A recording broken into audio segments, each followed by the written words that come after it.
தகப்பன் இறந்துறான். அது தாய் தகப்பன் இறந்த உடனே அந்த குழந்தை பார்த்தா வளர்ந்தோம்னா தாய் தகப்பன் உதவி இல்லாமல் வளர முடியாது. அதுக்கு துணையா யாரு இருக்குது? இன்னைக்கு நம்முடைய வாழ்க்கையில கூட அப்படிதான். நம்ம வாழ்க்கையில பிறந்த உடனே தாய் தகப்பன் ஏதோ ஒரு இடத்துல மதிக்கிறான். இல்ல ஒரு சில பேர் தகப்பன் மதிப்பார், ஒரு சில பேர் தாய் மதிப்பான். ஆனா நம்ம வளர்க்க, நம்ம உடனே குழந்தையா பிறந்த நம்ம வளர்ந்துட முடியாது. நம்மை வளர்க்கிற ஒரு தாய் தகப்பன் நமக்கு வேணும். தாய் மறித்தா இல்ல தகப்பனா இருக்கும், தகப்பன் மறித்தா அப்படி யாருடைய உதவி இல்லாம வளர முடியுமா? வளர முடியாது இல்லையா? அப்ப நம்மளுக்கும் அதே போலதான். நம்ம வாழ்க்கையில பிறக்கும் போது ஒரு சில பேர் தாய் தகப்பன் இருக்கலாம், ஒரு சில பேர் தாய் தகப்பன் இருந்தும் பிள்ளைகளை நல்லா வளர்க்க முடியாமலும் வாழ்ந்தவங்களும் இருக்கிறான், அப்படி இருக்கிறான்.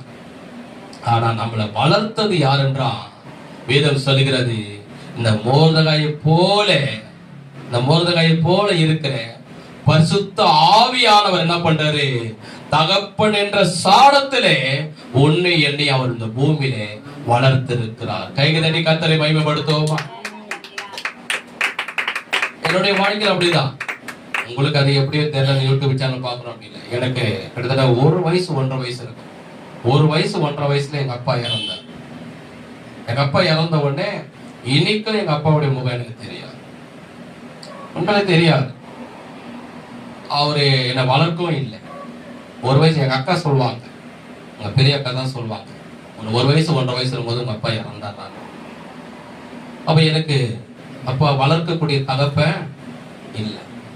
இன்னைக்கு ஒரு சில பேர் என்ன கேட்பாங்க, ஏன் நீ ஆண்டவருக்கா இவ்வளவு வைராக்கியமா ஊழியம் செய்யற? ஒரு வேலைக்கு போய் சம்பாதிச்சா கூட இன்னைக்கு மாசம் நீ 20,000 சம்பாதிக்கலாமே, ஏன் இன்னைக்கு எல்லாத்தையும் வேலை கூட வேணாம், பணம் கூட வேணாம், வைராக்கியமா நீ ஊழியம் செய்யற? என்னை கேட்டார் ஒருத்தர், ஐயா நீங்க உங்களுக்கு நல்ல ஒரு கம்பெனில வேலை வாங்கி தரேன், மாசம் 22,000 சம்பளம், 8 hour டியூட்டி தானே. நான் சொன்ன சண்டே சர்ச்சுக்கு போக முடியுமா? முடியாது. ஊழலுக்கு போக முடியுமா? முடியாது. அதெல்லாம் தர மாட்டேன். ஆனா மாசம் உனக்கு 22,000 சம்பளம். நான் சொன்னேன், ஒரு மாசம் நீ 50,000 கொடுத்தா கூட நான் வரமாட்டேன், எனக்கு சர்ச்சு தான் முக்கியம், அவனுடைய ஊழியம் தான் முக்கியம். என்னப்பா நீ பேசுற?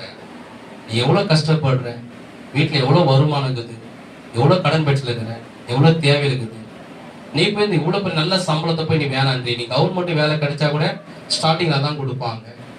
நான் சொன்னேன், என் ஆண்டவர் எனக்கு ஒரு தகப்பன் என்ற சாணத்துல என்னை வளர்த்தார்.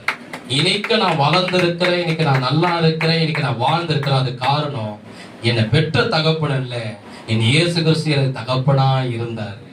அவருக்காக நான்